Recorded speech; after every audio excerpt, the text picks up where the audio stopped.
اعوذ باللہ من الشیطان الرجیم پناہ مانگتا ہوں میں اللہ کی شیطان مردود سے۔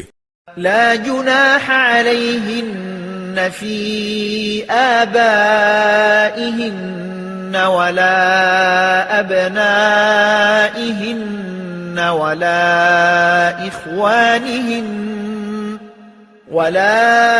إخوانهن ولا أبناء إخوانهن ولا أبناء أخواتهن ولا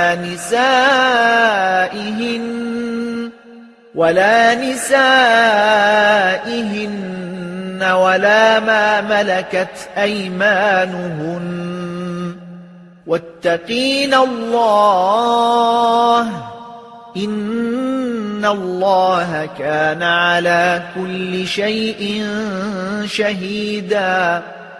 نبی کی بیویوں کے لیے اپنے اپنے باپ کے سامنے بے پردہ آنے میں کوئی گناہ نہیں ہے، نہ اپنے بیٹوں کے، نہ اپنے بھائیوں کے، نہ اپنے بھتیجوں کے، نہ اپنے بھانجوں کے، اور نہ اپنی عورتوں کے، اور نہ اپنی کنیزوں کے سامنے آنے میں کوئی گناہ ہے۔ اور اے خواتین، تم اللہ سے ڈرتی رہو، یقین جانو کہ اللہ ہر بات کا مشاہدہ کرنے والا ہے۔